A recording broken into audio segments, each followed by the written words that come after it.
Hi friends, welcome back to VC tech Guru. Friends, మనం ఈరోజు Andhra Pradesh income certificate అనేది ఎలా అప్లై చేసుకోవాలి, దానికి ఎలాంటి డాక్యుమెంట్స్ అవసరం ఉంటాయి, అవి ఎలా ప్రాసెస్ చేయాలి అనేది నేను పూర్తిగా వీడియోలో ఎక్స్ప్లెయిన్ చేశాను.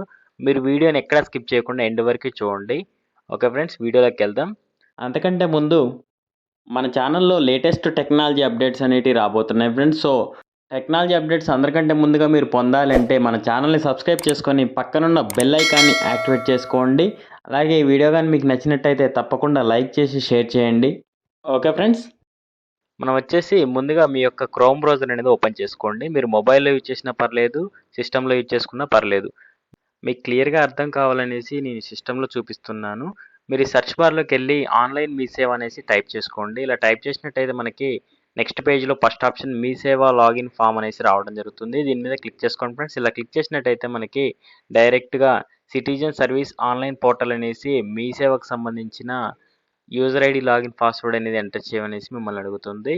మీరు వచ్చేసి ఇక్కడ ఇందులో లాగిన్ అయ్యి మనం దీని ద్వారా మన అప్లికేషన్ అనేది పెట్టుకోవాల్సి ఉంటుంది. మీకు ఈ యూజర్ ఐడి పాస్వర్డ్ లేనట్టయితే నేను ఆల్రెడీ ప్రీవియస్ వీడియోలో నేను దీనికి సంబంధించిన వీడియో అనేది నేను చేశాను. దీన్ని ఎలా క్రియేట్ చేసుకోవాలి ఏంటి అనేది నేను క్లియర్ ఫార్మాట్లో వీడియోలో ఎక్స్ప్లెయిన్ చేశారు. మీరు అక్కడికి వెళ్ళి చూసి మీ యొక్క పాస్వర్డ్ లాగిన్ అనేది క్రియేట్ చేసుకోండి. ఓకే, ఇప్పుడు వచ్చేసి మనకి నేను ఆల్రెడీ క్రియేట్ చేసుకున్న యూజర్ ఐడి పాస్వర్డ్ తోటి నేను లాగిన్ అయ్యి మీకు చూపిస్తాను. ఫ్రెండ్స్, నేను ఆల్రెడీ యూజర్ ఐడి పాస్వర్డ్ అనేది ఎంటర్ చేసేసాను. దానికి సంబంధించిన ఓటీపీ అనేది కూడా ఎంటర్ చేశాను. నేను ఇక్కడ ఒక నోటీస్ చేశాను ఏంటంటే ఫ్రెండ్స్, మీరు డైరెక్ట్గా యూజర్ ఐడి పాస్వర్డ్ క్రియేట్ చేసుకున్న తర్వాత మీరు లాగిన్ అయ్యేటప్పుడు మీ యూజర్ ఐడి పాస్వర్డ్ కరెక్ట్గా ఎంటర్ చేసినా కూడా మళ్ళీ ఎంటర్ చేయమనేసి అడుగుతుంది. సో మీకు అలా ప్రాబ్లం వచ్చినట్టయితే, రాకపోతే నో ఇష్యూ, వస్తే మాత్రం మీరు ఇక్కడ ఈ క్యాప్చాని రీఫ్రెష్ చేయండి. 2 టైమ్స్ ఆర్ 3 టైమ్స్ రీఫ్రెష్ చేసి మీరు పాస్వర్డ్ అను మీ యొక్క యూజర్ ఐడి అనేది ఎంటర్ చేసి సైన్ ఇన్ అయిపోండి. అలా అయితే కన్ఫర్మ్గా అవుతుంది. ఓకే ఫ్రెండ్స్, ఇప్పుడు మనకి చూడండి, ఇది మనకి మీ సేవకు సంబంధించిన డాష్ బోర్డ్ అనేది ఇలా ఓపెన్ అవుతుంది. ఇది మీకు లాగిన్ అయినట్టుగా మీరు ఇక్కడ చూసుకోవచ్చు. లాగిన్ అనేసి లాగ్ ఆఫ్ అని వచ్చినట్టయితే మనకు ఖచ్చితంగా లాగిన్ అయినట్టు మీకు అర్థం చేసుకోవచ్చు. ఇక్కడ వచ్చేసి లిస్ట్ ఆఫ్ సర్వీస్ చూడండి, మన సర్వీసెస్ ఎన్ని అవైలబుల్గా ఉన్నాయి అనేది. ప్రతి సర్వీస్ అనేది మనం ఇక్కడ నుంచి వెళ్ళి అప్లై చేసుకోవచ్చు. ఇక్కడ చాలా సర్వీసెస్ అనేటివి అవైలబుల్గా ఉన్నాయి. నేను నెక్స్ట్ వీడియోస్లో చేస్తూ ఉంటాను ఈ సర్వీసెస్కి సంబంధించిన వీడియోస్. ఓకే ఫ్రెండ్స్, ఇప్పుడు మనకి ఇన్కమ్ సర్టిఫికేట్ అనేది అప్లై చేసుకోవడం కోసం ఇక్కడ రెవెన్యూ డిపార్ట్మెంట్ అనే దాని మీద చూసుకోండి. ఇది లిస్ట్ ఆఫ్ సర్వీస్ మీద దగ్గరికి వెళ్ళి రెవెన్యూ డిపార్ట్మెంట్లో మనకి ఇక్కడ చూడండి ఇన్కమ్ సర్టిఫికేట్ అనేది ఇక్కడ చూడండి ఫ్రెండ్స్, ఇన్కమ్ సర్టిఫికేట్ అనేది రావడం జరిగింది కదా, దీని మీద క్లిక్ చేసుకోండి. ఇలా క్లిక్ చేసుకున్నట్టయితే మనకి అప్లికేషన్ ఫామ్ అనేది ఇలా ఓపెన్ అవ్వడం జరుగుతుంది. ఈ అప్లికేషన్ ఫామ్ అనేది మనం కంప్లీట్గా ఫిల్ చేయాల్సి ఉంటుంది. చూడండి ఫ్రెండ్స్, మనకి ఇలా అప్లికేషన్ ఫామ్ అనేది ఓపెన్ అవ్వడం జరుగుతుంది. మీరు ఈ అప్లికేషన్ ఫామ్లో ఉన్న ఫుల్ డీటెయిల్స్ ఎంటర్ చేయాల్సి ఉంటుంది. ప్రతి ఒక్క డీటెయిల్స్ అనేది ఎలా ఎంటర్ చేయాలని మీకు చూపిస్తాను.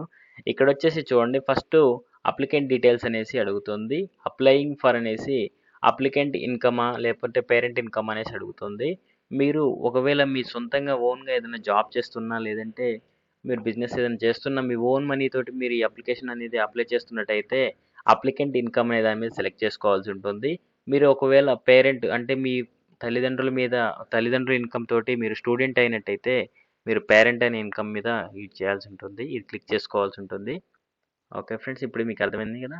ఇక్కడ నెక్స్ట్ అప్లికెంట్ నెంబర్ అనేసి ఆటోమేటిక్గా జనరేట్ అవ్వడం జరుగుతుంది. ఇక్కడ అప్లికెంట్ నెంబర్ అనేది ఆటోమేటిక్గా రావడం జరుగుతుంది. ఇక్కడ వచ్చేసి అప్లికెంట్ నేమ్ అనేది ఎంటర్ చేయాలి ఫ్రెండ్స్. ఇక్కడ అప్లికెంట్ నేమ్ అనేది ఫుల్ నేమ్ అనేది ఎంటర్ చేసేయండి. ఇక్కడ అప్లికెంట్ నేమ్ ఎంటర్ చేసినాక నెక్స్ట్ ఆధార్ కార్డ్ నెంబర్ అనేది ఎంటర్ చేయాల్సి ఉంటుంది. ఇక్కడ ఈ బాక్స్లో ఆధార్ కార్డ్ నెంబర్ అనేది ఎంటర్ చేయండి. ఇక మీ యొక్క రిలేషన్ ఏంటి అనేది ఇక్కడ ఎంటర్ చేయండి. ఇక్కడ ఫాదర్ అయితే ఫాదర్, మదర్ అయితే మదర్, ఇట్లా ఏదైతే అది యాడ్ చేసి వాళ్ళ యొక్క నేమ్ అనేది రాయాల్సి ఉంటుంది. ఓకే, ఇక్కడ డేట్ ఆఫ్ బర్త్ అనేది ఎంటర్ చేయండి. మీ యొక్క డేట్ ఆఫ్ బర్త్ అనేది ఎంటర్ చేసుకోండి. నెక్స్ట్ ఇక్కడ జనరల్ అని సెలెక్ట్ చేసుకోవాల్సి ఉంటుంది. మీరు ఏదైతే అది జనరల్ సెలెక్ట్ చేసుకోండి. ఓకే ఫ్రెండ్స్, ఇలా అప్లికెంట్ డీటెయిల్స్ కంప్లీట్ అయిపోయినాక నెక్స్ట్ పర్మనెంట్ అడ్రస్ అనేసి అడుగుతుంది. దీంట్లో మనకి ఇక్కడ చూడండి స్టార్ మార్క్ ఉన్న ప్రతిదీ మ్యాండేటరీ. ఈ స్టార్ మార్క్స్ ఉన్న ప్రతిదీ మీరు ఫిల్ చేయాల్సిందే. ఇవి లేని మాత్రం ఆప్షనల్, ఉంటే చేయొచ్చు లేకుంటే లేదు, మీ ఇష్టం అది. ఇక్కడ వచ్చేసి డోర్ నెంబర్ అనేది ఎంటర్ చేయాలి. డోర్ నెంబర్ ఎంటర్ చేసుకున్నాక ఇక్కడ చూడండి ల్యాండ్ మార్క్ అనేది ఆప్షనల్, ఇది ఇవ్వచ్చు ఇవ్వకపోవచ్చు మీ ఇష్టం అది. ఇక్కడ డిస్టిక్ మాత్రం కన్ఫామ్గా ఇవ్వాలి. డిస్టిక్ మండలం అనేది కూడా ఇవ్వాల్సి ఉంటుంది. మండలం ఇచ్చిన తర్వాత మీ వార్డు ఇవ్వండి. మీ వార్డు ఎంటర్ చేసుకున్నాక నెక్స్ట్ సెక్రటరీ వార్డ్ కూడా ఎంటర్ చేయాల్సి ఉంటుంది. సెక్రటరీ ఎంటర్ చేసిన తర్వాత నెక్స్ట్ మీ యొక్క పిన్ కోడ్ అనేది ఇక్కడ టైప్ చేయండి. ఇక్కడ పిన్ కోడ్ టైప్ చేసిన తర్వాత నెక్స్ట్ పోస్టల్ డీటెయిల్స్ ఇవ్వాల్సి ఉంటుంది. మీ యొక్క పోస్టల్కి సంబంధించిన డీటెయిల్స్ అనేది ఇక్కడ ఎంటర్ చేయాలి. మీరు ఒకవేళ పోస్టల్ అడ్రస్ మీరున్న పర్మనెంట్ అడ్రస్ సేమ్ అయినట్టయితే ఇక్కడ జస్ట్ క్లిక్ మార్క్ ఇచ్చినట్టయితే పూర్తిగా మీ ఇందులో ఎంటర్ చేసిన డీటెయిల్స్ మొత్తం ఇందులోకి వచ్చి రావడం జరుగుతుంది. మీరు ఇక్కడ వర్కింగ్ మొబైల్ నెంబర్ అనేది ఇవ్వండి కంపల్సరీగా. మీకు ఎలాంటి అప్డేట్ ఉన్నా కానీ సర్టిఫికేట్ సంబంధించి ప్రతిదీ మెసేజ్ రూపంలో మెయిల్ రూపంలో రావడం జరుగుతుంది. మీరు వర్కింగ్ ఉన్న మొబైల్ మెయిల్ ఐడి అనేది కరెక్ట్గా ఇవ్వండి. నెక్స్ట్ రిమార్క్స్ ఏమైనా ఉంటే ఇవ్వండి. ఇక్కడ డెలివరీ టైప్ అనేది సెలెక్ట్ చేసుకోవాల్సి ఉంటుంది. మీరు మాన్యువల్గా మీ సర్టిఫికేట్ అని పొందాలనుకుంటున్నారా, లేకుంటే లోకల్ పోస్ట్ ద్వారా పొందాలనుకుంటున్నారా అనేసి ఇక్కడ అడుగుతుంది. మీరు మాన్యువల్గా అయినట్టయితే మీ అప్లికేషన్ కంప్లీట్ అయినాక రిసిప్ట్ అనేది రావడం జరుగుతుంది. ఆ రిసిప్ట్ తీసుకొని మీ దగ్గరలో ఉన్న మీ సేవా సెంటర్కి వెళ్ళినట్టయితే ఆ రిసిప్ట్ ఇచ్చినట్టయితే మీకు ఇన్కమ్ సర్టిఫికేట్ అనేది డౌన్లోడ్ చేసి 20 to 30 రూపీస్ అనేది తీసుకుంటారు. ఇక్కడ లోకల్ పోస్ట్ మీద క్లిక్ చేసుకున్నట్టయితే మీకు డైరెక్ట్గా మీ పోస్ట్ ఆఫీస్ ద్వారా మీ ఇంటికే రావడం జరుగుతుంది. ఇది మీరు త్వరగా కావాలనుకుంటే డైరెక్ట్ మాన్యువల్ మీద క్లిక్ చేసుకొని మీరు డైరెక్ట్గా వెళ్ళి తీసుకోండి. లేదు కొంచెం లేట్ అయినా పర్లేదు అనుకుంటే మాత్రం లోకల్ పోస్ట్ మీద క్లిక్ చేసుకొని మీరు ఇంటికే తీసుకోవచ్చు. ఓకే ఫ్రెండ్స్, అది మీ ఆప్షనల్, మీ ఇష్టాన్ని బట్టి ఉంటుంది. ఓకే, నెక్స్ట్ వచ్చేసి మనకి ఇక్కడ రేషన్ కార్డ్ నెంబర్ అనేది ఇచ్చేసేయండి ఫ్రెండ్స్. ఇచ్చేసిన తర్వాత నెక్స్ట్ ఇన్కమ్ సర్టిఫికేట్ డీటెయిల్స్ అనేది ఇవ్వాల్సి ఉంటుంది. ఇన్కమ్ సర్టిఫికేట్ డీటెయిల్స్ చూడండి. ఇక్కడ ఇన్కమ్ ఆన్ ల్యాండ్స్ అంటే మీ ల్యాండ్ మీద ఎంత వస్తుంది అనేది, ఇన్కమ్ ఆన్ బిల్డింగ్స్ అంటే మీ యొక్క బిల్డింగ్ మీద ఎంత అనేది, ఇక్కడ చూడండి salary of both wife and husband అనేసి అడుగుతుంది. మీరు ఒకవేళ ఇద్దరు ఎంప్లాయీస్ అయితే మాత్రం మీ ఇన్కమ్ ఎంత అనేది ఇవ్వాల్సి ఉంటుంది. ఇక్కడ బిజినెస్ ఇన్కమ్ అనేసి అడుగుతుంది, ఇక్కడ లేబర్ ఇన్కమ్ అనేసి, ఇక్కడ అదర్ సోర్స్ ఆఫ్ ఇన్కమ్, ఏదైనా మీ ఇన్కమ్స్ ఏమేమి ఉన్నాయి అనేది ఇక్కడ ఎంటర్ చేయాలి. ఆప్షనల్ ఉంటే ఇవ్వచ్చు, లేకుంటే లేదు. బట్ కాకపోతే ఇక్కడ వచ్చేసి ఇన్కమ్ ఆన్ అదర్స్ మాత్రం కంపల్సరీగా ఎంటర్ చేయాలి. యొక్క టోటల్ అదర్స్ ఇన్కమ్ అనేది ఎంటర్ చేసినాక మీకు నెక్స్ట్ టోటల్ ఇన్కమ్ అనేది రావడం జరుగుతుంది. ఓకే, ఇలా వచ్చేసిన తర్వాత నెక్స్ట్ డాక్యుమెంట్ డీటెయిల్స్ అనేది చూపిస్తుంది చూడండి. ఇక్కడ మనకి డాక్యుమెంట్స్ వచ్చేసి ఇక్కడ 3 MB కంటే ఎక్కువ ఉండకూడదు. ప్రతిదీ కూడా 3 MB బిలో ఉండేలా చూసుకోండి. అది PDF ఫార్మాట్లోనే ఉండాలి. ఇక్కడ ఏ డాక్యుమెంట్ అయితే మీరు అప్లోడ్ చేస్తున్నారో ఆ డాక్యుమెంట్ ఆప్షన్ మీద క్లిక్ చేసుకోవాల్సి ఉంటుంది. మీరు ఏ డాక్యుమెంట్ అయితే అప్లోడ్ చేస్తే ఆ డాక్యుమెంట్ని క్లిక్ చేసుకొని ఇక్కడ అప్లోడ్ చేయాల్సి ఉంటుంది. ఓకే, ఇప్పుడు అప్లికేషన్ ఫామ్ అనేది ఎలా డౌన్లోడ్ చేసుకోవాలి ఏంటి అనేది నేను ఇప్పుడు చూపిస్తాను. ఇక్కడ వచ్చేసి చూడండి ఫ్రెండ్స్, మనకి ఇప్పుడు హోమ్ పేజీలో ఇక్కడ చూడండి, డాష్ బోర్డ్లోకి వెళ్తే లాగిన్ డాష్ బోర్డ్లోకి వెళ్ళిన తర్వాత ఇక్కడ చూడండి ఫస్ట్ అప్లికేషన్, ఇక చూడండి my transactions, my list of services ఈ కంప్లీట్గా ఉన్న తర్వాత కింద లాస్ట్లో మిడిల్ ఆప్షన్ చూడండి అప్లికేషన్ ఫామ్స్ అనేసి రావడం జరిగింది కదా.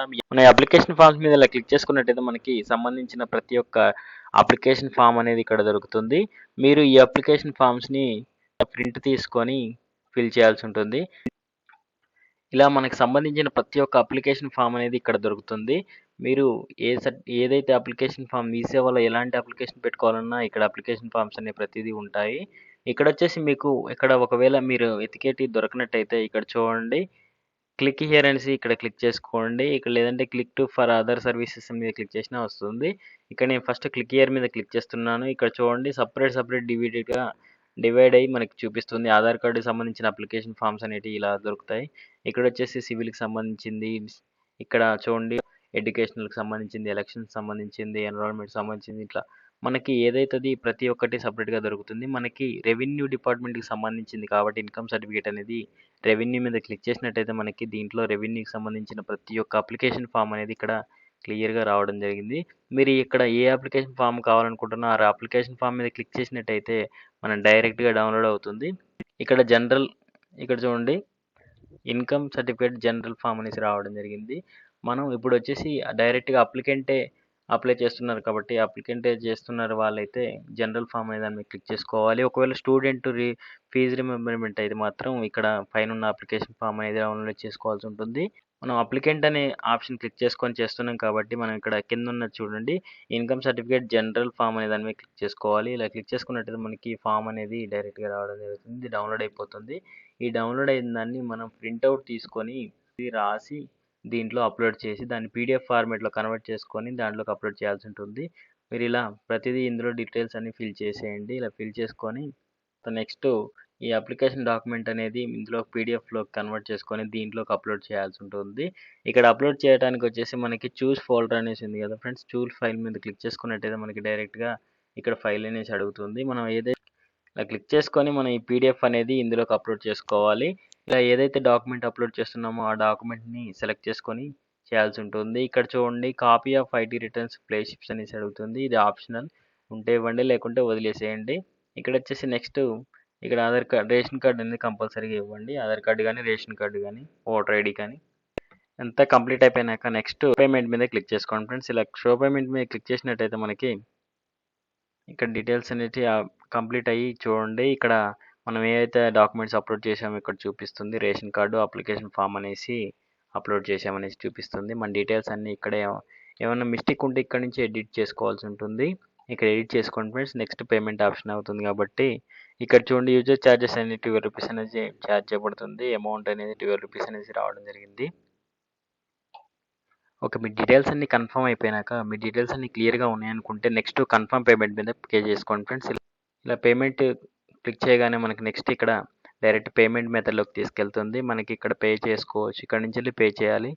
మన పేమెంట్ మెథడ్ అనేది మీరు ఏ పేమెంట్ మెథడ్ మీరు సెలెక్ట్ చేసుకొని మీరు ఆ పేమెంట్ మెథడ్ అనేది పే చేసేయండి. ఇది పే చేసినాక మనకు ఒక రిసిప్ట్ అనేది జనరేట్ అవుతుంది. ఆ రిసిప్ట్ మీ దగ్గర ఉంచుకోండి. మీ అప్డేట్ అనేది చెక్ చేసుకోవడానికి ఆ రిసిప్ట్ అనేది చాలా ఇంపార్టెంట్ అనమాట. ఇక్కడ వచ్చేసి మీరు అప్డేట్ చెక్ చేసుకోవాలనుకుంటే మనకి ఇక్కడ హోమ్ పేజ్కి వెళ్ళిపోండి. ఇక్కడ హోమ్ నుంచి వెళ్ళి లాగౌట్ మీద క్లిక్ చేసుకోండి. ఇలా క్లిక్ చేసినట్టయితే మనకి ఇక్కడ చూడండి చెక్ యువర్ అప్లికేషన్ స్టేటస్ అనేసి రావడం జరుగుతుంది. ఇక్కడ మీ స్టేటస్ అనేది చెక్ చేసుకోవచ్చు. అప్లికేషన్ యొక్క నెంబర్ అనేది క్లిక్ చేసి ఇక ఎంటర్ చేసి మీరు చెక్ చేసుకోవాల్సి ఉంటుంది. సెర్చ్ చేసినట్టయితే మనకి అప్లికేషన్ అనేది చూపిస్తుంది. మీరు ఒకవేళ అప్లికేషన్ కంప్లీట్ అయినాక ఇక్కడ డౌన్లోడ్ కూడా చేసుకోవచ్చు. డైరెక్ట్‌గా మీరు మొబైల్, సిస్టమ్ ద్వారా డౌన్లోడ్ చేసుకొని ప్రింట్‌ఔట్ కూడా తీసుకోవచ్చు. ఫ్రెండ్స్ మీకు దీనికి సంబంధించి ఇంకేమైనా డౌట్ ఉన్నట్టయితే నాకు కామెంట్ సెక్షన్‌లో తెలియచేయండి. అలాగే ఈ వీడియోకి తప్పకుండా ఒక లైక్ అయితే చేయండి ఫ్రెండ్స్. ఇలాంటి టెక్నాలజీ ఇన్ఫర్మేషన్ వీడియోస్ మీరు అందరికంటే ముందుగా పొందాలంటే మన ఛానల్‌ని సబ్స్క్రైబ్ చేసుకొని పక్కనున్న బెల్ ఐకాన్ని యాక్టివేట్ చేసుకోండి. Thank you for watching. జై హింద్.